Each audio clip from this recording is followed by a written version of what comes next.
మహాపరిశుద్ధుడు, మహాఘనుడు, ఈ జూలై నెలంతయు కాచి కాపాడి చిట్ట చివరి పునరుద్ధాన మనకు తోడుకొని వచ్చిన మన ప్రభు అయినటువంటి నజరేయుడైన యేసుక్రీస్తు వారి యొక్క ఘనమైన నామమునకు మహిమ కలుగును గాక. ఆమేన్, ఆమేన్. కూడి వచ్చిన మీ అందరికీ మన ప్రభు అయినటువంటి యేసుక్రీస్తు వారి నామములో నా తరఫున, మా కుటుంబం తరఫున ప్రత్యేకమైనటువంటి వందనాలు తెలియజేస్తున్నాను. Praise the lord. Hallelujah, hallelujah. Bible ఉన్న వారందరూ తెరిచి నెహెమ్యా గ్రంథం 4వ అధ్యాయం 21వ వచనాన్ని చదువుకుందాం. నెహెమ్యా గ్రంథం 4వ అధ్యాయం 21వ వచనాన్ని. ఆ ప్రకారము చాలు, ఆ ప్రకారము మేము పని యందు ప్రయాసపడితిమి. Praise the lord. బాగా గమనించండి వాక్యాన్ని. పరిశుద్ధాత్మ దేవుడు మనతో మాట్లాడినప్పుడు ఆ మాటకి, ఆ వాక్యానికి మనము లోబడి ఆ వాక్యం మనము స్వీకరించినప్పుడు దేవుడు ఆ వాక్యం ద్వారా మనల్ని ఆశీర్వదిస్తాడు. Praise the lord. ఆ ప్రకారము మేము పని యందు ప్రయాసపడితిమి. ఆ ప్రకారం మేము పని యందు ప్రయాసపడితిమి. దేనికి ప్రయాసపడ్డారు వారు దేనికి ప్రయాసపడ్డారు? నెహెమ్యా చెప్తూ ఉన్నాడు, మేము ప్రయాసపడ్డాం, ఒక పని చేయడానికి మేము ప్రయాసపడ్డాం. ఆ పని ఏంటంటే 2వ అధ్యాయం 17-18 వచనాలు చదువుకుందాం. అయితే వారితో నేను ఇట్లాంటిని, మనకు కలిగినటువంటి శ్రమ మీకు తెలిసి ఉన్నది. యెరూషలేము ఎట్లు పాడైపోయెనో, దాని గుమ్మములు అగ్ని చేత ఎట్లు కాల్చబడెనో మీరు చూచి ఉన్నారు. మనకు ఇక మీదట నింద రాకుండా యెరూషలేము యొక్క ప్రాకారమును మరలా కట్టుదుము రండి. ఇదియుగాక నాకు సహాయము చేయు దేవుని కరుణాహస్తము వచ్చియు రాజు నాకు సెలవిచ్చిన మాటలన్నిటిని గూర్చియు నేను వారితో చెప్పితిని. అందుకు వారు మనము కట్టుటకు పూనుకుందము రండి అని చెప్పి ఈ మంచి కార్యము చేయుటకై బలము తెచ్చుకున్నది. హల్లెలూయా. ఈ మంచి కార్యము చేయుటకై బలము తెచ్చుకున్నది. అందుకే నెహెమ్యా అంటున్నాడు, ఆ ప్రకారము మేము పని యందు ప్రయాసపడితిమి. దేనికి ప్రయాసపడ్డారంటే ఒక మంచి కార్యము చేయడానికి వాళ్ళు ప్రయాసపడ్డారు. దేనికి కష్టపడ్డారు అంటే ఒక మంచి కార్యము చేయడానికి కష్టపడ్డారు. ఆ మంచి కార్యం ఏమిటి? ఆ మంచి కార్యం ఏమిటి? పడిపోయినటువంటి యెరూషలేము యొక్క ప్రాకారములు తిరిగి కట్టబడటము. ఎన్నో అవంతరాలు వచ్చినాయి, ఎన్నో శ్రమలు వచ్చినాయి, ఎంతో మంది అభ్యంతరాలు చెప్పారు. అయినప్పటికీ నెహెమ్యా యెరూషలేము యొక్క ప్రాకారములు, ప్రహరీ గోడలు కట్టడానికి వారు సిద్ధపడ్డారు. ఆ పని చేయడానికి వాళ్ళు ప్రయాసపడుతున్నారు. ఎందుకు? ఇది మంచి పని. మంచి పని చేయడానికి ప్రయాసపడ్డారు. నెహెమ్యా అంటున్నాడు, యెరూషలేము ప్రాకారములని శత్రువులు పడగొట్టేశారు. ఇప్పుడు యెరూషలేముకు ప్రాకారములు లేవు. గనుక నెహెమ్యా రాజు యొక్క పర్మిషన్ తీసుకొని ఈ యొక్క యెరూషలేము యొక్క ప్రాకారములు కట్టడానికి శోషణ కోట నుండి యెరూషలేమునికి వచ్చి యూదులలో ఉన్న పెద్దవారందరినీ కలిసి దేవుని యొక్క దర్శనమును గురించి వారికి చెప్పి యెరూషలేము యొక్క ప్రాకారమును కట్టడానికి వారందరూ ఏక మనసులై శ్రమపడుతూ, కష్టపడుతూ, ప్రయాసపడుతూ ఉన్నారు. Praise the lord. ఏమి కట్టబడాలి చెప్పాలి. మీరు మౌనంగా ఉంటే మీరు నిద్రపోతున్నారో తెలియదు, వింటున్నారో తెలియదు. యెరూషలేము యొక్క ప్రాకారమును కట్టడము మంచిది అంటున్నాడు నెహెమ్యా. మంచిదైన ఈ కార్యము చేయడానికి మనము సిద్ధపడాలి, ప్రయాసపడాలి. ఒక ధనవంతుడు గ్రౌండ్ ఫ్లోర్, ఫస్ట్ ఫ్లోర్ కట్టుకున్నాడు. చాలా అందంగా కట్టుకున్నాడు, చాలా బాగా కట్టాడు, తనకి ఇష్టమైనట్టు కట్టుకున్నాడు. అయితే ఆ యొక్క బిల్డింగ్ చుట్టూ కూడా, భవనం చుట్టూ కూడా కాంపౌండ్ వారు కట్టలేదు.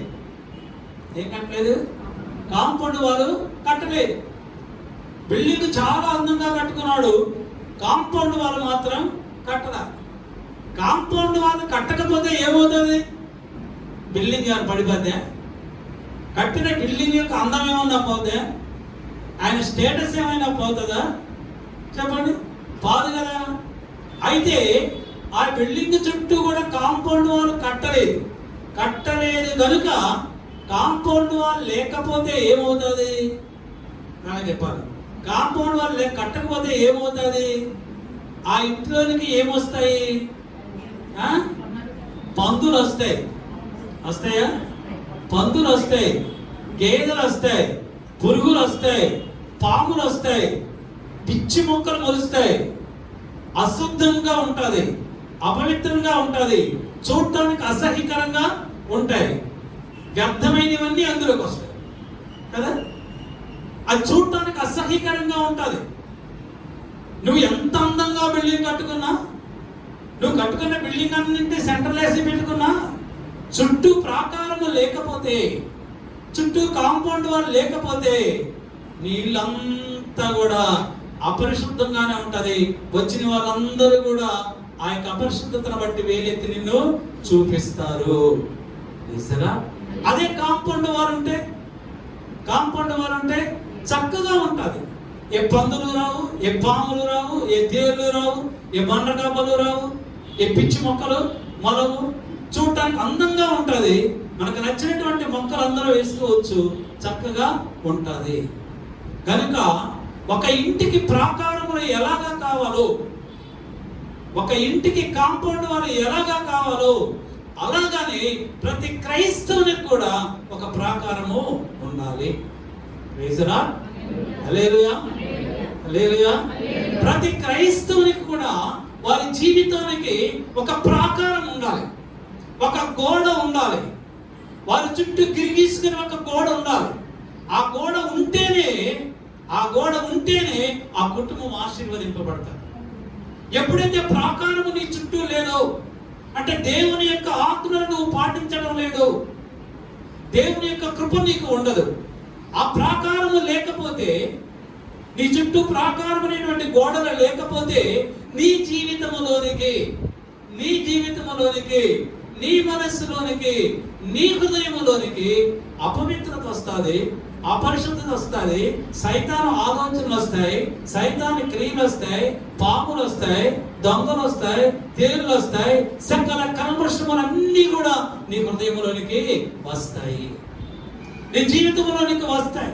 వ్యర్థమైనటువంటి మాటలు వస్తాయి, కోపం వస్తుంది, అసూయ వస్తుంది, ద్వేషం వస్తుంది. అన్ని దుర్గుణములు కూడా మన జీవితాల్లోనికి వస్తాయి ఎప్పుడైతే మన చుట్టూ ఒక కాంపౌండ్ వారు లేకపోతే. కనుక ప్రతి క్రైస్తవుడు కూడా వారి జీవితం చుట్టూ ఒక కాంపౌండ్, ఒక ప్రాకారమును కట్టుకోవాలి. అది ఎంత కష్టమైనా, ఎంత బాధైనా, శ్రమలైనా, నిందలైనా, అపవాదులైనా, ఆ యొక్క ప్రాకారం అనేటువంటి గోడ నీ చుట్టూ ఉంటే నువ్వు పరిశుద్ధంగా ఉంటావు, నువ్వు నీతిమంతుడుగా ఉంటావు. నీతిమంతుడైనటువంటి యేసు ప్రభు దగ్గర నుంచి దీవెన ఆశీర్వాదములు నీ కుటుంబానికి వస్తాయి. నువ్వు, నీ భార్య, నీ బిడ్డలు ఆశీర్వదింపబడతారు.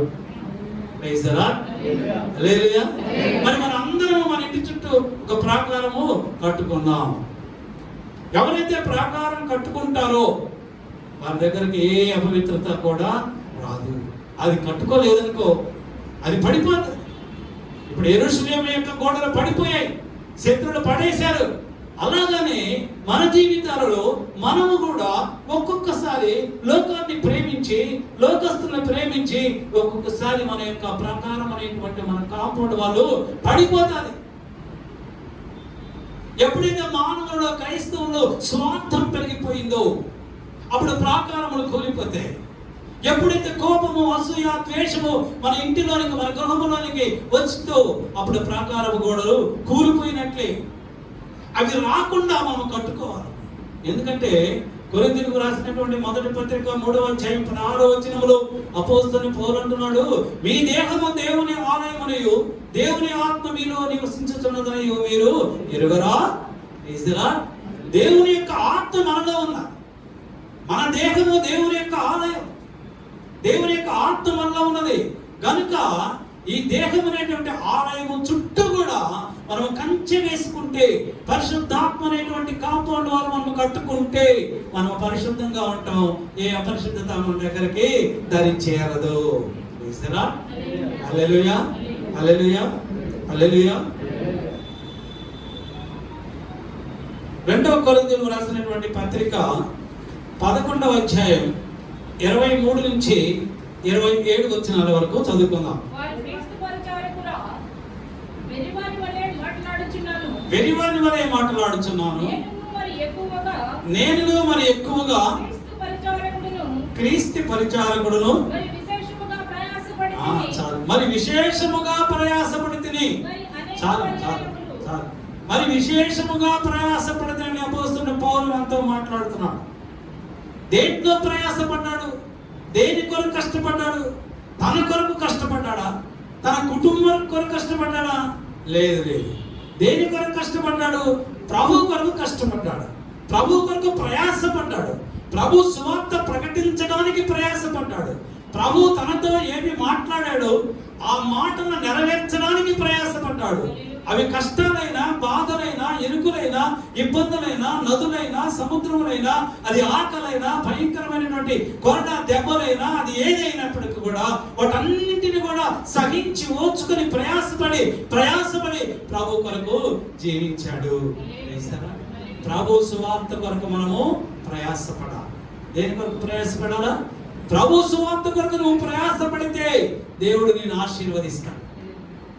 నెహెమ్యా ఏ విధముగా యెరూషలేము ప్రాకారములు కట్టాడో, యెరూషలేము యొక్క భద్రత కొరకు, అలాగే మనము కూడా మన చుట్టూ ఏ విధముగా పరిశుద్ధాత్మనేటువంటి కంచెను కట్టుకున్నామో, మన భద్రత కొరకు, అపవిత్రత మన దగ్గరకు చేరకుండా ఉండుట కొరకు అపోస్తలుడైన పౌలు ప్రభు కొరకు, ఆయన సువార్త కొరకు ప్రకటించడం కొరకు, ప్రభు నామమును మహిమపరచడానికి ఆయన బహుగా ప్రయాసపడ్డాడు. ప్రైజ్ ది లార్డ్, హల్లెలూయా. ఫిలిప్పీయులకు రాసినటువంటి పత్రిక 2వ అధ్యాయం 21వ వచనాన్ని చదువుకుందాం. 2:21 ఫిలిప్పీయులకు రాసినటువంటి పత్రిక.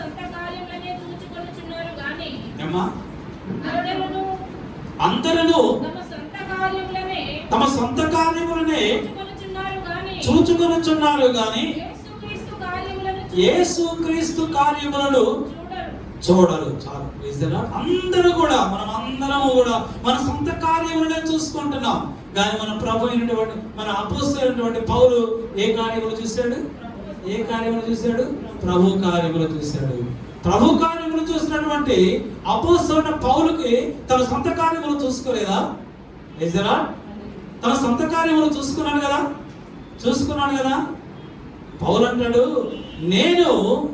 నేను మీ అందరి చేత సహాయం పొంది ఉన్నానని అనిపించుకోవడం నాకు ఇష్టం లేదు. కానీ నేను కష్టపడి నా కొరకును, నా దగ్గర ఎవరైతే పరిచర్య చేస్తున్నారో, నాతో పరిచర్య చేసేవారు అందరి కొరకును నేనే నా స్వహస్తములతో సంపాదించుకొనుచున్నాను. లేదా? నేను ఎవరి మీద ఆధారపడటం లేదు. ఎవరో వచ్చి నన్ను పోషిస్తారు, నా దగ్గర ఉన్న వారిని పోషిస్తారు అని నేను వారి వైపు నా చేతులను చాపలేదు. నేను నా ప్రభువు పరిచర్య చేస్తున్నాను. దానితో పాటు నా కొరకును, నా దగ్గర ఉన్న వారందరి కొరకును నేను కష్టపడి సంపాదించుకుంటున్నాను. పౌలు కూడా పనిచేస్తున్నాడు. పనిచేసుకుంటూ డబ్బులు సంపాదించుకుంటూ ప్రభు పరిచర్య చేస్తూ ఉన్నాడు. దాని కొరకు ప్రభు ప్రయాసపడ్డాడు. ప్రభు సువార్త కొరకు ప్రయాసపడాలి. మనం ప్రభు పరిచర్య కొరకు మనము ప్రయాసపడాలి. ప్రభు నామమును మహింపరచడానికి మనం ప్రయాసపడాలి కానీ మన సొంత కార్యముల కొరకు మనము ప్రయాసపడకూడదు. ఎందువల్లంటే మన సొంత కార్యములను మన ప్రభు అయినటువంటి యేసుక్రీస్తు ఆయనే తీరుస్తాడు, ఆయనే తీరుస్తాడు. కొరింథీయులకు రాసినటువంటి మొదటి పత్రిక 15వ అధ్యాయం 58వ వచనాన్ని చదువుకుందాం.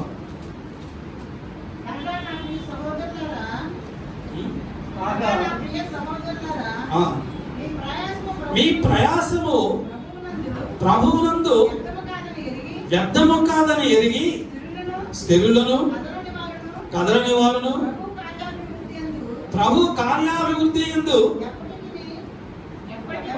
ఎప్పటికీ ఆసక్తులై ఉండండి.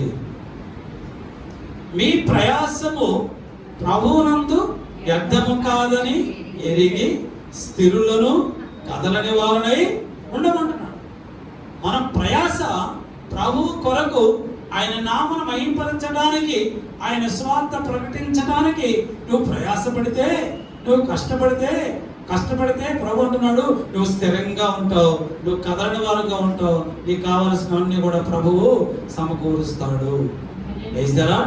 కనుక ప్రభువు కొరకు, ఆయన నామ మహిమ కొరకు, ఆయన సువార్తను ప్రకటించడానికి మనము ప్రయాసపడాలి. మొట్టమొదటిగా మీకు ఏం చెప్పాను నేను, మన చుట్టూ పరిశుద్ధాత్మ అనేటువంటి కంచెను కట్టుకోవడానికి మనము ప్రయాసపడాలి. నెహెమ్యా యెరూషలేము చుట్టూ ప్రాకారములు కట్టడానికి ఏ విధముగా ప్రయాసపడ్డాడో అదే విధముగా అభిషేకమును పొందుకోవడానికి నువ్వు రాత్రి పగలు సమయప్పుడు సమయమందు నువ్వు ప్రభు సన్నిధిలో కన్నీరు కార్చి ఆత్మను నువ్వు పొందుకున్నప్పుడు ఆత్మ నీ చుట్టూ కంచిగా ఉండి ఏ బలహీనత కూడా నీ దగ్గరికి రాదు, ఏ దుష్టుడు నీ దగ్గరకు రాడు, ఏ సైతాన్ని నీ దగ్గరికి రాడు, నీ లోకము నిన్నేమీ చేయలేదు. రెండవదిగా మీకు చెప్పాను, అపోస్తలుడైన పౌలు ప్రయాసపడ్డాను అంటున్నాడు.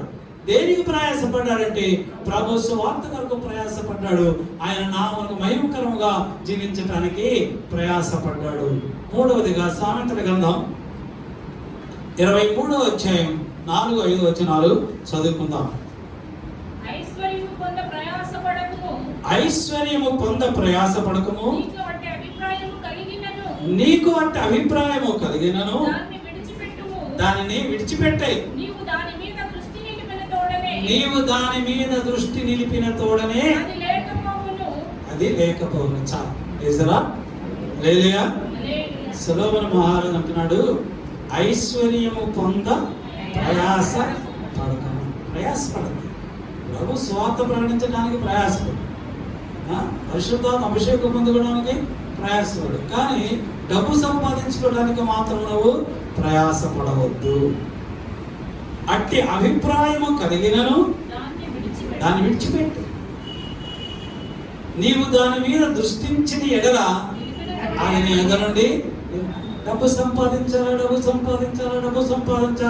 డబ్బు కొరకు నువ్వు పరిగెత్తితే, డబ్బు కొరకు నువ్వు దాని డబ్బు మీద నువ్వు ఆశపడితే, డబ్బు కొరకు నువ్వు పరిగెత్తితే, దాన్ని ఆశించాలనేటువంటి ఉద్దేశము ఆలోచన నీకుంటే అది గాలిలాగా ఆవిరైపోతుంది. ఎలాగా ఆవిరైపోతుంది? గాలి ఏ విధంగా ఆవిరైపోతుందో కనిపించకుండా ఉంటుందో అలాగా డబ్బు తెలియదు మనకి. పరిగెత్తుతాం, ఎంతో సంపాదిస్తాం, తర్వాత చూసుకుంటే ఏమి మన దగ్గర ఉండదు, ఏది మన దగ్గర ఉండదు. కనుక డబ్బు సంపాదన కొరకు ప్రయాసపడకండి. నేను కూడా గతంలో డబ్బు కొరకు ప్రయాసపడి డబ్బు సంపాదన కొరకు పరిగెత్తి లక్షలు కోట్లు సంపాదించి చివరికి చూసుకుంటే ఏమీ లేదు, సున్నా మాత్రమే. ఎన్నో కోట్లు సంపాదించాం, అప్పుడున్న స్థలాలు పొలాలు ఇంకా అలా ఉంటే ఈ పాడికి 100 కోట్లు అయ్యాయి. కానీ ప్రభు ఏం చేశాడు? పరిగెత్తాం, దాని మీదనే దృష్టి ఉంది, పరిగెత్తి ఆశించాం, చివరికి లేఖనం చెప్పినట్టు చివరికి ఏమైంది? లేకపోయింది, మొత్తం పోయింది. దానికంటే మీరు పరిగెత్తద్దు, ప్రభు కొరకు పరిగెత్తండి, డబ్బు అదే వస్తుంది. డబ్బు ప్రభు ఇస్తాడు, మనకు ఇస్తాడే. భూమి ఆకాశము ఆయనదే. ప్రభు దగ్గర సమృద్ధి అయినటువంటి డబ్బు ఉంది, దీవెన ఆశీర్వాదాలు ఉన్నాయి, సమృద్ధిగా ఆయన మనకి అనుగ్రహిస్తాడు. వేస్తారా లేదా? దాని కొరకు పరిగెత్తకూడదు. మార్కు సువార్త 8వ అధ్యాయం 36వ వచనంలో ప్రభు అంటున్నాడు, ఒకడు సర్వలోకమును సంపాదించుకొని తన ప్రాణమును పోగొట్టుకొని ఎడల వానికి ఏమి ప్రయోజనము? ఒకడు సర్వలోకమును సంపాదించుకొని తన ప్రాణమును పోగొట్టుకొని ఎడల వానికి ఏమి ప్రయోజనము? మనుష్యుడు తన ప్రాణమునకు ప్రతిగా ఏమి ఇవ్వగలడు? ఈ లోకం అంతా సంపాదించుకొని చివరికి ప్రాణం పోతే ఆ డబ్బు ఎవరు అవుతుంది? దానివల్ల ప్రయోజనం ఏంటి? ఒక 100 కోట్లు ఎదురుగా పెట్టి నీ ప్రాణం ఇచ్చే ఈ డబ్బు తీసుకోమంటే ప్రాణం ఇచ్చేస్తానా? ఇచ్చేస్తాను. మరి అటు నీ ప్రాణం పోయిన తర్వాత ఆ డబ్బు వల్ల నీకు ఏం చేసుకుంటావు? డబ్బు నువ్వు వ్యర్థం కదా, అంతేనా? వేజరా 2వ రాజుల గ్రంథం 5వ అధ్యాయం 26, 27 వచనాల్లో ఎలీషా శిష్యుడైనటువంటి గెహాజీ కూడా డబ్బు సంపాదించుకోవాలని ప్రయాసపడి నయమాను రథం మీద వెళ్తూ ఉంటే ఈ శిష్యుడు రోజుకుంటా ప్రయాసపడి రథం వెంట పరిగెత్తుతూ ఉన్నాడు. దేని కొరకు? డబ్బు కొరకు పరిగెత్తాడు. ఎప్పుడైతే ప్రయాసపడి పరిగెత్తాడో నయమాను చూసి రథమునాపి ఆ గెహాజీకి కావలసినటువంటి బంగారము, వెండి వస్త్రాలు ఇచ్చాడు. అయితే ఎలీషా అంటున్నాడు, ఇదిగో అంతటి ఎలీషా వానితో ఆ మనుష్యుడు తన రథము దిగి నిన్ను ఎదుర్కొన్నటకు తిరిగి వచ్చినప్పుడు నా మనస్సు నీతో కూడా రాలేదా? నా మనస్సు నీతో కూడా రాలేదా? నువ్వు డబ్బు కొరకు పరిగెత్తుతూ ఉంటే నీ దేవుడైనటువంటి యేసు ప్రభువు నీతో రాడా? నీ వెంట రాడా? ఆయన ఆత్మ నిన్ను వెంబడించడం లేదా? ప్రభు ఆత్మ నిన్ను వెంబడించకుండానే నువ్వు ఉదయకాలమున బయటకు వెళ్ళిపోయి సాయంకాలమున క్షేమముగా గృహానికి వస్తున్నావా? ఆయన ఆత్మ నిన్ను వెంబడిస్తుంది కనుక ఏ బలహీనతలు, అపాయములు, ఆపదలు, అనారోగ్యాలు నీకు కానీ నీ కుటుంబాలు కానీ చేరకుండా క్షేమముగా వెళ్ళి క్షేమముగా ఇంటికి రాగలుగుతున్నావు. దేవుని ఆత్మని నువ్వు ఆపలేవు. ఎలీషా అంటున్నాడు, ఆత్మ నీ వెంట వచ్చింది, నీకు తెలియదా అంటున్నాడు. ఒలీవ చెట్లు,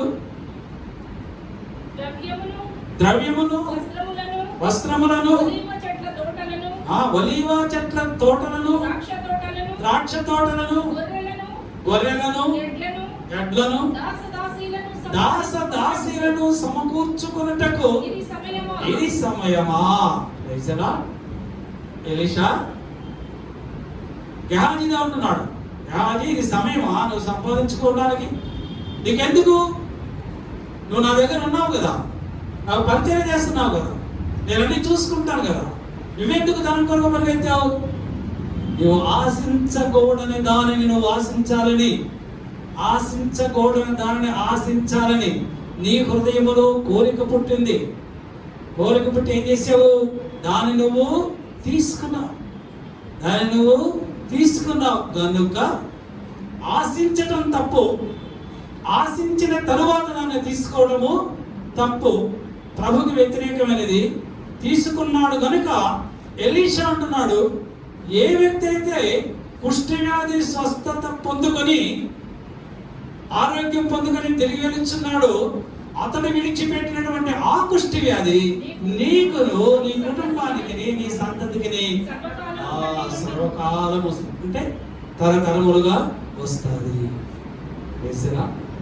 ఐశ్వర్యము కొరకు నువ్వు పరిగెత్తితే, నువ్వు ప్రయాసపడితే చివరికి ఏం పొందుకుంటావు?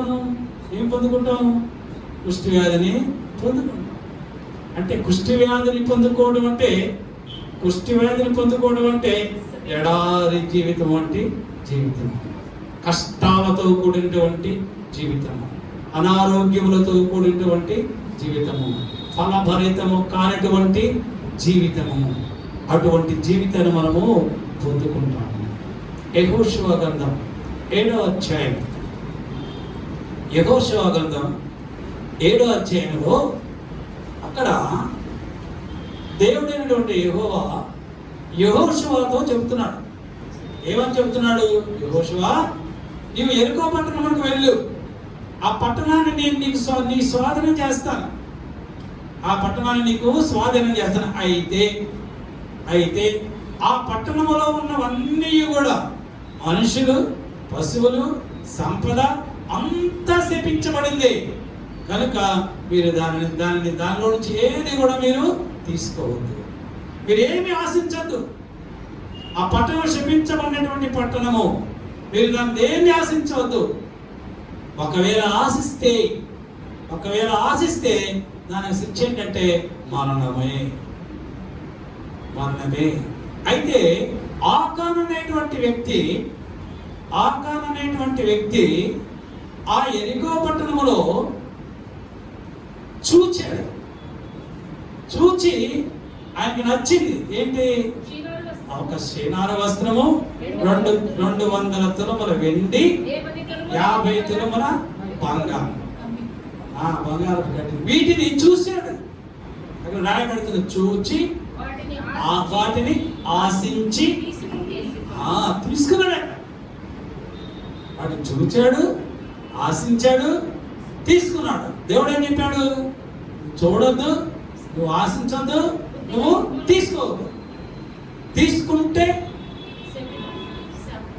చచ్చిపోతావు. ఆదికాండం 3వ అధ్యాయంలో దేవుడు ఆదాముతో ఏం చెప్పాడు? మంచి చెడులు వివేచన జ్ఞానం ఇచ్చేటువంటి ఆ చెట్టు యొక్క పండును మీరు తినద్దు, దినమున నిశ్చయముగా చచ్చెదరు.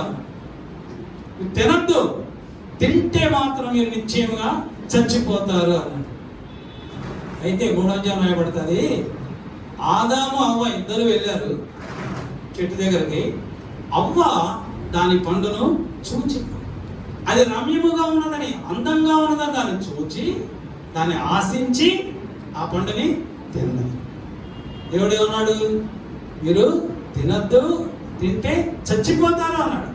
అయితే ఈ అవ్వగారు ఏం చేశారంటే, చూచింది, అది అందంగా కనిపించింది, దాన్ని ఆశించింది, దాన్ని తిన్నది. తిన్న వెంటనే ఏమైంది? చచ్చిపోయింది. చచ్చిపోయింది కదా. అలాగా చచ్చిపోయిందంటే ఆత్మ సంబంధమైనటువంటి దీవెనలు, ఆశీర్వాదములు ఉన్నటువంటి కుటుంబము ప్రతిరోజు సాయంకాలం దేవునితో సహవాసము చేస్తూ, దేవునితో మాట్లాడుతూ, సంభాషిస్తూ ఉన్నటువంటి కుటుంబాన్ని ఎప్పుడైతే దేవుని యొక్క ఆజ్ఞను అతిక్రమించిందో, ఇప్పుడు వాళ్ళ పరిస్థితి ఎలాగా ఉందంటే, ప్రభు అంటున్నాడు, వాళ్ళ ఏదైనా తోటలో నుంచి ఎత్తివేశాను. అంటే దేవుడు ఆశించవద్దు అన్నదాన్ని ఆశిస్తే దేవుని సన్నిధికి నువ్వు దూరం అయిపోతావు. దేవుడు తన సన్నిధిలో నుంచి నిన్ను త్రోసివేస్తాడు, నిన్ను నెట్టివేస్తాడు. ఎప్పుడైతే నీవు దేవుని సన్నిధిలో నుంచి దేవుని చేత నెట్టివేయబడ్డావో, అప్పుడు లోకములో ఉన్నటువంటి శ్రమలన్నీ కూడా, కష్టాలన్నీ కూడా నీకు వస్తాయి. ఇప్పుడు ఆదాముల పరిస్థితి ఏంటి? ఎప్పుడైతే ఏదైనా తోటలో నుంచి నెట్టివేయబడ్డారో అంటున్నాడు ప్రభు, అంటున్నారు, నువ్వు చెమటోడిస్తావు కానీ భూమి నీకు పంటని సమృద్ధిగా ఇవ్వదు. ఎంత భయంకరమైన పరిస్థితి అండి. మనం దేని కొరకు ప్రయాసపడుతున్నాం? ఏవి సంపాదించుకోవడానికి ప్రయాసపడుతున్నాం? డబ్బులు సంపాదించుకోవడానికి మనము ప్రయాసపడుతున్నామా? Praise the lord. యాకోబు రాసినటువంటి పత్రిక, అపోస్తలుడైన యాకోబు అంటున్నాడు, 4వ అధ్యాయం 13-14 వచనాల్లో, నేడైనను రేపైనను ఒకానొక పట్టణమునకు వెళ్ళి 1 సంవత్సరం నుండి వ్యాపారము చేసి లాభము సంపాదింతము రండని చెప్పుకుని వారలారా, రేపేమి సంభవించనో మీకు తెలియదు. రేపేమి సంభవించినో మీకు తెలియదు. మీ జీవం ఏ పాటిది, కొంచెం సేపు కనిపించి అంతలో మాయమైపోవు ఆవిరి వంటిది. కొంచెం సేపు కనిపించి అంతలో మాయమైపోయి ఆవిరి వంటి జీవం కలిగినటువంటి మనము ఎక్కడికో వెళ్ళి పరుగెత్తి వాళ్ళ కుటుంబాలు విడిచిపెట్టేసి ఆ దేశం వెళ్ళి ఈ దేశం వెళ్ళి అక్కడికి వెళ్ళి ఇక్కడికి వెళ్ళి ఏదో నువ్వు సంపాదించాలన్న డబ్బు వైపు పరిగెత్తితే ఏమేమి సంభవిస్తుందో నీకు డబ్బు కనుక పరిగెత్తకూడదు. నువ్వు వేకోచామును లేచి రాత్రి వరకు నువ్వు కష్టపడి నీ కష్టార్జితాన్ని నువ్వు అనుభవించుట వ్యర్థమే.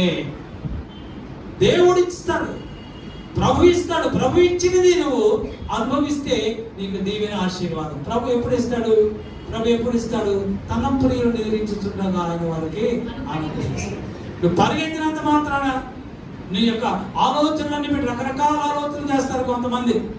అలాగా చేస్తే డబ్బులు వస్తాయి, ఇలాగా చేస్తే డబ్బులు వస్తాయి, ఆ వ్యాపారం చేద్దాం, ఈ వ్యాపారం చేద్దాం, ఇది చేద్దాం అని రాత్రి మగళ్ళ నిద్ర లేకుండా, తిండి లేకుండా, ఇంట్లో భార్య విసుకుంటా, పిల్లలు విసుకుంటా, తల్లిదండ్రులు విసుకుంటా, చిన్నాకులు పరాకులతో గొప్ప ప్లాన్లు వేస్తారు. చివరికి ఆ ప్లాన్లన్నీ కూడా వ్యర్థమైపోతాయి. వాటి వల్ల ప్రయోజనం ఏమీ ఉండదు. ఎందుకనగా నీవు నీ కుటుంబం ప్రభునందు భయభక్తులు కలిగి ఉండడానికి నువ్వు ప్రయాసపడితే, ప్రార్థన చేయడానికి నువ్వు ఇష్టపడితే, దేవుడు మీరందరూ చక్కగా యేసులో నిద్రపోతూ ఉంటే ఆయనే సమస్తమును కూడా సమకూరుస్తాడు. 127 దావీదు కీర్తన 2వ వచనంలో ఈ మాటలు ఉంటాయి. తర్వాత మీరు చదువుకోండి. Praise lord. హల్లెలూయా, హల్లెలూయా, హల్లెలూయా. ప్రసంగి గ్రంథము 5వ అధ్యాయం 15వ వచనాన్ని చదువుకున్నాం. 15.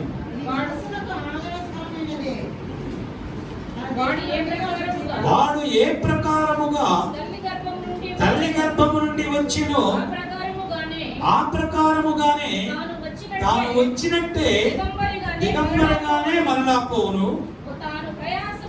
తాను ప్రయాసపడి చేసుకొనిన దానిలో ఏదైనా చేత పట్టుకొని అంటున్నాడు. మనము తల్లి గర్భము నుండి వచ్చినప్పుడు మనము ఏమీ కూడా తీసుకురాలేదు. దిగంబరిగానే మనం వచ్చాం, మనం ఏమీ తీసుకురాలేదు. అదే విధముగా మనము ప్రభువు నిద్రించిన తర్వాత కూడా, ప్రభువునందు నిద్రించిన తర్వాత కూడా మనము దిగంబరిగానే ప్రభు దగ్గరికి, మన దగ్గర ఏమీ కూడా మనం ఏమి కూడా తీసుకుని పోలేదు. దిగంబరిగానే మనం వచ్చాం, దిగంబరిగానే వెళ్ళిపోతాం. ఈ మధ్య కాలంలో వ్యర్థమైనటువంటి ఐశ్వర్యము కొరకు, ఘనత కొరకు, పరపతి కొరకు ప్రాకులాడకూడదు. అవి నీకు ఇవ్వడానికి ప్రభువుకి ఇష్టమైతే, నీకు ఘనత ఇవ్వడానికి, నేను ఆశీర్వదించడానికి ప్రభువుకి ఇష్టమైతే ప్రభు నిశ్చయంగా నీకు ఇస్తాడు. నేను గణపరుస్తాడు, నీకు ఉన్నతమైనటువంటి స్థితి ఇస్తాడు. ఎప్పుడు ఆయనకి ఇష్టమైతే.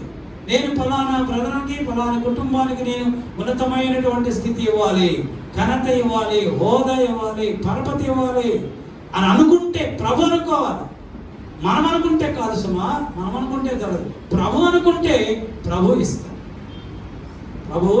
ఇస్తాడు. ఇక్కడ రాయబడుతుంది, తల్లి గర్భము నుంచి దిగంబరగానే మనం వచ్చాము, దిగంబరగానే మనం వెళ్తాము. మన చేత ఏది కూడా పట్టుకుని మనము వెళ్ళలేము. యోబు గ్రంథం 1వ అధ్యాయం 21వ వచనంలో యోబు భక్తుడు ఉన్నాడు, నేను తల్లి గర్భము నుండి దిగంబరినై వచ్చి తిని, దిగంబరినై అక్కడికి తిరిగి వెళ్ళేదును. నేను దిగంబరునై ఇచ్చాను, మళ్ళా దిగంబరునై నేను అక్కడ ఎక్కడి నుంచి వచ్చానో అక్కడికి తిరిగి నేను వెళ్తాను. మనము ఎలాగా దిగంబరిగా వచ్చామో, మనము మరణించిన తర్వాత, ప్రభువునందు నిద్రించిన తర్వాత మనతో ఏది కూడా రాదు. ఈ లోకంలో మీకు ఎన్ని లక్షల కోట్ల ఆస్తులున్నా, ఇప్పుడు ముఖేష్ అంబానీ చనిపోయినా ఏమీ కూడా తీసుకెళ్ళాడు. బంగారు పెట్టెలో పెట్టి గంధపు చెక్కలతో కాల్చినా అది బూడిదైపోతారు, కానీ ఆ గంధపు చెక్కలు రావు, ఆ బంగారపు పెట్టే కూడా రాదు. నిజరా పట్టు చేదంతా వెళ్ళిపోవాల్సిందే, సమస్తము కూడా వ్యర్థమే. మత్తయి సువార్త 6:21 ప్రభు అంటున్నారు, నీ ధనము ఎక్కడ ఉండునో అక్కడనే నీ హృదయము. నీ ధనము ఎక్కడ ఉంటుందో అక్కడే హృదయం ఉంటుంది. ధనము సంపాదించాలని ఎవరికి ఉంటుంది ఆసక్తి?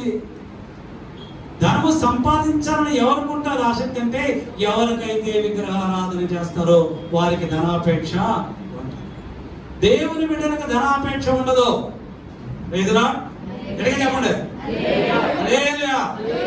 దేవుని బిడ్డలు ఎవరికి ధనాపేక్ష ఉండదు. విగ్రహారాధకులు మాత్రమే ధనాపేక్ష ఉంటుంది. ఒకవేళ దేవుని బిడ్డలకు ధనాపేక్ష ఉంటే వారు దేవుని బిడ్డలు కారు. మరి ఎవరు? మరి విగ్రహారాధకులే. కనుక దేవుని బిడ్డలకి ధనాపేక్ష ఉండదు, ఉండకూడదు. అపోస్తలుడు పౌలు అంటున్నాడు, కొలస్సీలకు రాసినటువంటి పత్రిక 3:5 చదవండి. విగ్రహారాధనైన ధనాపేక్షను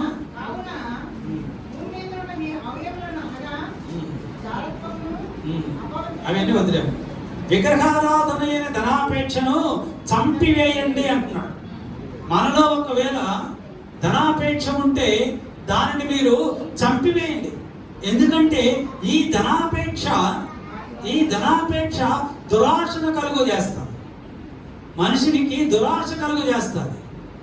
దురాశ గర్భము ధరించి పాపమును కంటారు. పాపము పరిపక్వమై మరణం కలుగుతుంది. యాకోబు రాసినటువంటి పత్రిక 1:15 ఉంటుంది. ధనాపేక్ష దురాశ కలుగు చేస్తుంది. దురాశ గర్భము ధరించి పాపమును కలుగు చేస్తుంది. ఆ పాపమును కంటాది. ఆ పాపము మరణమును కంటాది. కనుక ధనాపేక్ష వలన ఏం కలుగుతుంది? మరణము కలుగుతుంది. కనుక ధనాపేక్ష కొరకు మనము ప్రయత్నించకూడదు. ప్రతి క్రైస్తవుడు కూడా తన హృదయములో ఉన్న కోరికలను, వాంఛలను ప్రతి క్రైస్తవుడు కూడా అనుదినము పరీక్షించుకోవాలి. మనమే పరీక్షించుకోవాలి. మనమే టెస్ట్ చేసుకోవాలి. మన కోరికలు ఎలాగా ఉన్నాయి, మన ఆలోచనలు ఎలాగా ఉన్నాయి, మన ఉద్దేశములు ఎలాగా ఉన్నాయి, మన వాంఛలు ఎలాగా ఉన్నాయి అని మనమే పరీక్షించుకుంటే అప్పుడు మనము ధనాపేక్ష వైపు మనము వెళ్ళము. ధనాపేక్ష సమస్త కీడులకి మూలము. సమస్త కీడులకి 1 తిమోతి రాసిన మొదటి పత్రిక 6:10 ఉంటుంది.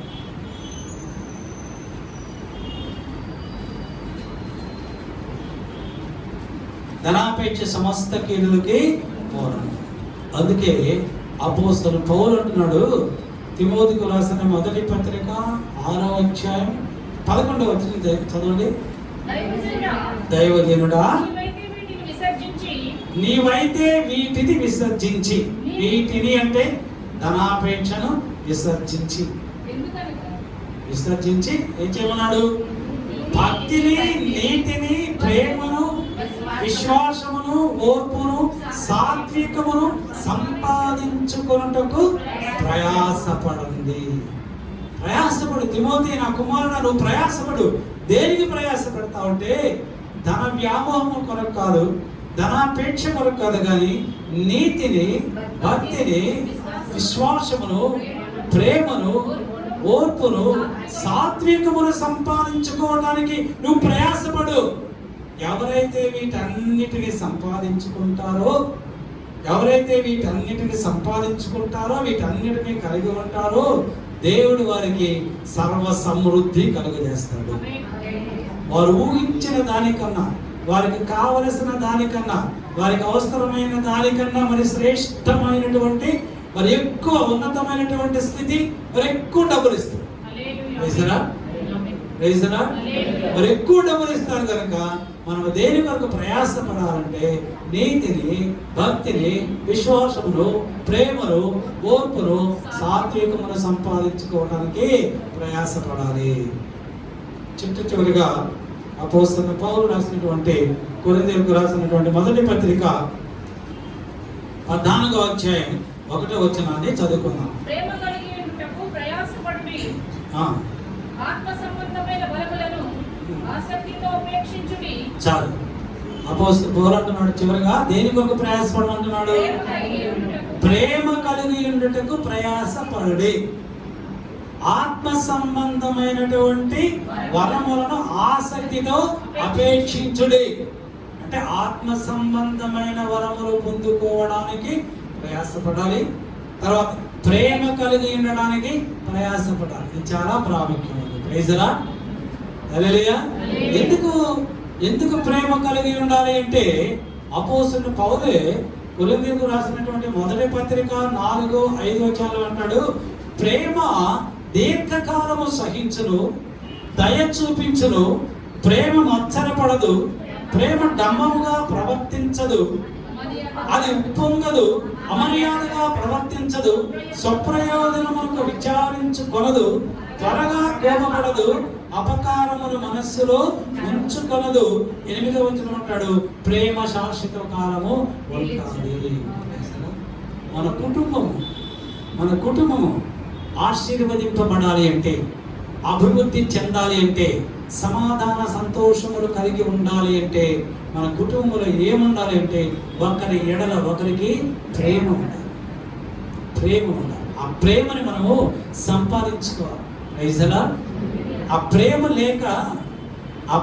లేకనే ఈ రోజులు అనేకమైనటువంటి కుటుంబాలలో సమాధానం ఉండలేదు. చిరాకులు, తరాకులు, ఒకరినొకరు ద్వేషించుకోవటం, మాట్లాడుకోవటం, ఒకరి మీద ఒకరు నమ్మకం లేకపోవటం, ఇటువంటివన్నీ కూడా ఎందుకు ఉంటాయంటే ప్రేమ లేకపోవడమే. Praise the lord. హల్లెలూయా. గట్టిగా ప్రైజ్ ది లార్డ్ చెప్పండి. మరి ప్రేమ ఎలాగా ఉండాలి? Praise the lord. భార్య భర్తలకి, భర్త మీద భార్యకి ప్రేమ ఉండాలా? భార్య మీద భర్తకి ప్రేమ ఉండాలి. ఎలాగా ఉండాలా చెప్పండి? ఎలాగా ఉండాలా? Praise the lord. నిజమా? Praise the lord. భార్య కంటే భర్త ముందు నిద్ర లేకపోవాలి. మీరు బ్రదర్స్ అందరూ వినండి జాగ్రత్తగా. మీ కుటుంబంలో ప్రేమ ఆప్యాయతలు ఉండాలంటే భార్య కంటే ముందు ఎవరు లేవాలి? నిద్ర భర్త లేవాలి. భర్త లేచి బ్రష్ చేసుకుని భార్య దగ్గరికి వెళ్ళి అప్పుడు భార్య నుదుటి మీద ముద్దు పెట్టి భార్య లేపాలి. Praise the lord. అప్పుడు నేను అప్పుడు ఆ భార్యకి తన మీద తన భర్తకి ఎంత ప్రేమ ఉందో తెలుస్తుంది. తన జీవితానికి ఒక భద్రత ఉంది, ఒక భరోసా ఉంది. నాకు నా భర్త ఉన్నాడు అనేటువంటి ధీమా ఉంటుంది, భరోసా ఉంటుంది. ఆ భరోసా కావాలంటే ఆ ప్రేమ, నమ్మకం కావాలి. ఎప్పుడు భర్త మీద నమ్మకం ఉంటుంది భార్యకి? నేను చెప్పినట్టు మీరు చేస్తే. Praise the lord. ఇప్పటి వరకు మీరు చేయకపోతే ఇక మీరు చేయరు. అలానే భార్య భర్త కంటే ముందు లేస్తే భార్య కూడా అలాగానే చేయాలి. బిడ్డలకు కూడా తల్లిదండ్రుల బిడ్డలను కూడా అలానే ప్రేమించాలి. ఎలాగా? వాళ్ళు నిద్ర లేచిన తర్వాత, స్నానం చేసిన తర్వాత, వాళ్ళు స్కూల్కి వెళ్ళేటప్పుడు వారి బుక్క మీద మీరు ముద్దు పెట్టుకొని పంపిస్తే మా అమ్మ ఎంతగానో ప్రేమించింది కదా, ఎంత ప్రేమ ఉంటుంది. వాళ్ళు పెద్దవాళ్ళు అయిన తర్వాత మీరు ముసలి వాళ్ళు అయిపోయిన తర్వాత వాళ్ళు మీ గురించి ఆలోచిస్తారు. బాల్యములో మీరు చూపించినటువంటి ఆ ప్రేమ వాళ్ళు పెద్దవాళ్ళు అయిన తర్వాత అంతకంటే అనేక రెట్ల ప్రేమ వృద్ధాప్యములో ఉన్న మీ మీద చూపిస్తారు. మీరు ఇక్కడ బాధపడితే మీరు చెప్పక్కల్లా ఫోన్ చేసి చెప్పక్కల్లా అక్కడ వారి హృదయం స్పందిస్తారు. అక్కడ వారి హృదయం స్పందించి వాళ్ళు ఫోన్ చేస్తారు, అమ్మా డాడీ మీకు ఇలా ఉంది కదా, ఏమైనా జరిగిందా మీకు? ఎలాగ చెప్పగలుగుతున్నారు? ప్రేమ బంధం, ఆ ప్రేమ పాశం, ఆ ప్రేమలో ఉన్నటువంటి శక్తి అలాగ ఉంటుంది. నిజంగా ప్రేమ ఉంటే ఒక గంట ఆఫీస్ నుంచి ఇంటికి రావడానికి భర్తకు కానీ భార్యకు కానీ లేట్ అయితే ఆ భర్త భార్యకి ఫోన్ చేస్తాడు, ఏంటి ఇంకా రాలేదు, ఆఫీస్లో పని ఉందా ఏంటి? ప్రేమ అలాగా ఆలోచింప చేస్తాడు. అటువంటి ప్రేమ కావాలి. అటువంటి ప్రేమ పొందుకోవడానికి ప్రయాసపడాలి. ఏదో డబ్బులు ఇచ్చేసి ఇదిగో నీ అకౌంట్లోకి 50 వేస్తున్నాను, నీ అకౌంట్లో ఒక 1,00,000 రూపాయలు వేసాను, ఇదిగో 10,000 పెట్టి పొడిచేరు కొనుక్కో, లేకపోతే ఆ బీచ్లో పెద్ద హోటల్ ఏదో ఉంది, ఆ పేరే ఎన్నిసార్లు నాకు గుర్తురాట్లేదు, నో వాటర్ తీసుకెళ్దాం, అక్కడ ఏమన్నా బఫేలో భోజనం పెట్టించి దీనివల్ల ఏం ప్రయోజనం ఉంటుంది? మీరు ఎన్ని చీరలు కొనించినా, ఎంత బ్యాంక్ బ్యాలెన్స్ చూపించినా వాటి వల్ల నిజమైనటువంటి ప్రేమ ఉండదు. ఆ ప్రేమ కొరకు మీరు ప్రయాసపడద్దు. అది ఆ తాత్కాలికమే, కాసేపే ఉంటుంది. కానీ నేను చెప్పినట్లుగా ప్రేమించడానికి మీరు ప్రయాసపడితే అప్పుడు మీ కుటుంబంలో నిత్యము సమాధానమే ఉంటుంది, నిత్యము ఆశీర్వాదమే ఉంటుంది. ప్రతి భార్య కూడా భర్త దగ్గర నుంచి భరోసా కోరుకుంటారు, భద్రత కోరుకుంటాడు. ప్రతి భర్త కూడా భార్య దగ్గర నుంచి ప్రేమ కోరుకుంటాడు. అది ఏ కుటుంబం అయితే ఉంటాయో ఆ కుటుంబాన్ని దేవుడు ఆశీర్వదిస్తాడు. అయితే ఇంతకన్నా గొప్ప ప్రేమ ఏంటంటే, ఇంతకన్నా గొప్పగా ఎవరిని ప్రేమించాలంటే మార్కు సువార్త 12వ అధ్యాయం 29వ వచనం నుంచి 31వ వచనం వరకు చదువుకుందాం. అందుకు యేసు ప్రధానమైనది ఏదనగా, ఓ ఇశ్రాయేలు వినుము, మన దేవుడైన ప్రభువు అద్వితీయ ప్రభువు, నీవు నీ పూర్ణ హృదయముతోను, నీ పూర్ణ ఆత్మతోను, నీ పూర్ణ వివేకముతోను, నీ పూర్ణ బలముతోను నీ దేవుడైన ప్రభువుని సేవింపవలనన్నది ప్రధానమైన ఆజ్ఞ. రెండవది, నిన్ను వలె నీ పొరుగు వారిని ప్రేమింపవలేను. ఈ రెండు క్రైస్తవుని యొక్క జీవితంలో అతి శ్రేష్టమైనవి. నీ దేవుడైనటువంటి ప్రభువుని నీ పూర్ణ ఆత్మతోను, నీ పూర్ణ బలముతోను, నీ పూర్ణ హృదయముతోను, నీ పూర్ణ శక్తితోను నీ దేవుని నువ్వు సేవించాలి, ఆరాధించాలి, ప్రార్థించాలి, ప్రభుని విజ్ఞాపన చేయాలి. అది శ్రేష్టమైనది. ఆ తర్వాత అంటాడు, నిన్ను వలె నీ పొరుగువారిని ప్రేమించాలి. నిన్ను వలె నీ పొరుగువారిని ప్రేమించాలి. నిన్ను వలె నీ పొరుగువారిని ప్రేమించము అని పరిశుద్ధ గ్రంథంలో 7 సార్లు రాయబడింది. 7 సార్లు రాయబడింది.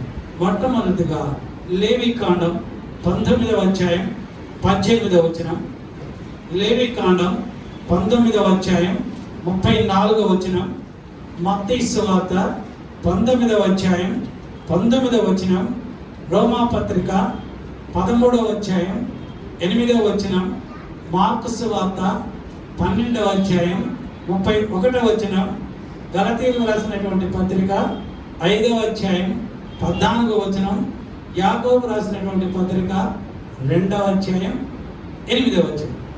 మీరు అందరూ నోట్ చేసుకుంటారని చెప్తున్నాను. మళ్ళా చెప్తున్నాను సార్.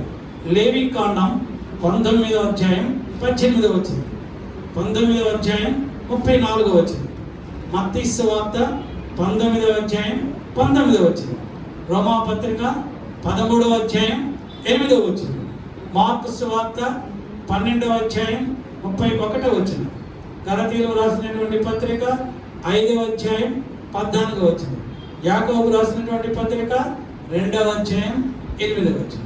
నిన్ను వలె నీ పొరుగువారిని ప్రేమింపవలెను. Praise the lord.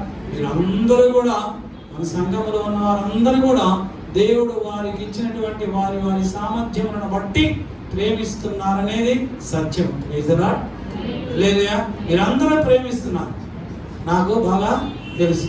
Praise the lord. కనుక ప్రభుని ఏ విధముగా అయితే ఆత్మతో సత్యముతో మనం ప్రభుని ఆరాధిస్తున్నామో అదే విధముగా ప్రభువును కలిగిన మనము కూడా మన పొరుగు వాళ్ళని మనము ప్రేమించాలి. సరే, మీ ఇంటికి ఎదురుగా ఉన్నవారు, మీ ఇంటికి ఎదురుగా ఉన్న వారిని ప్రేమించండి. మీ అపార్ట్మెంట్లో ఉన్న వారిని ప్రేమించండి. అందరితో సమాధానంగా ఉండండి. నిన్ను వలె నీ పొరుగు వారిని ప్రేమించండి. ఎవరు ఆపదలో ఉంటే, కష్టంలో ఉంటే, ఇబ్బందులు ఉంటే ప్రభు మీకు ఇచ్చిన కొలది, ప్రభు మీకు ఇచ్చినటువంటి సామర్థ్యము కొలది వారికి సహాయము చేయండి. అప్పుడు ప్రభు మిమ్మల్ని, మీ కుటుంబాన్ని ఆశీర్వదిస్తారు. మనము దేని కొరకు ప్రయాసపడాలి అంటే, ఇహలోకములో ఉన్నటువంటి ఏ మాలిన్యము మనం అంటకుండా మన చుట్టూ ప్రాకారం అనేటువంటి పరిశుద్ధాత్మ అగ్ని కంచెను కావదలుగా ఉంచుకోవడానికి మనము ప్రయాసపడాలి. ప్రభు స్వార్థ ప్రకటించడానికి ప్రయాసపడాలి. తర్వాత ప్రభుని ప్రేమించడానికి మనము ప్రయాసపడాలి. ఎవరైతే డబ్బు సంపాదించడానికి ప్రయాస పడకూడదు, డబ్బుతో పరిగెత్తకూడదు.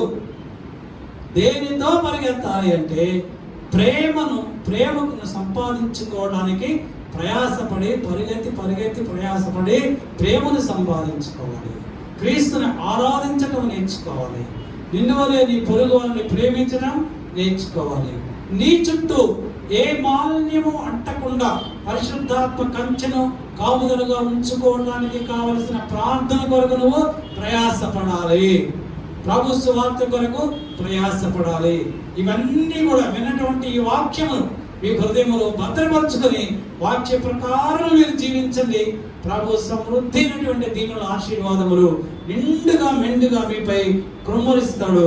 అటువంటి దీవెనల ప్రభు మీకు అనుగ్రహించునుగాక.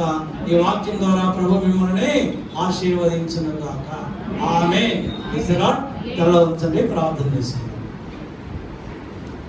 కృపాసత్య సంపూర్ణుడు, మహాపరిశుద్ధుడు, మహాగణుడు, మా ప్రభు మా యేసయ్య, మంచి దేవుడు, గొప్ప దేవుడు, మా పితరులైన అబ్రహాము, ఇస్సాకు, యాకోబుల దేవుడు మా ప్రభు, ఈ జూలై నెలంతయు మీరు మమ్మల్ని కాచి కాపాడి ఈ చిట్ట చివరి పునరుద్ధాన దినమందు నీ మందిరమునకు మమ్మల్ని తోడుకొని వచ్చి ఈ సన్నిధిలో మేము సంతోషముతో ఆనందముతో మమ్మల్ని ఆరాధించుకొని ఈ వాక్యమును వినడానికి మీరు ఇచ్చినటువంటి శ్రేష్టమైన కృపను బట్టి మీకు స్తోత్రాలు. విన వాక్యమును ప్రభు మేమందరం మా హృదయంలో భద్రపరుచుకొని ఆ వాక్య ప్రకారం జీవించేటువంటి శ్రేష్టమైనటువంటి కృప మాకు అనుగ్రహించండి నాయన. ఇదిగో మీ బిడ్డలు ప్రభు ఈ మందిరంలోకి వచ్చిన వాక్యమును విని ఉన్నారు.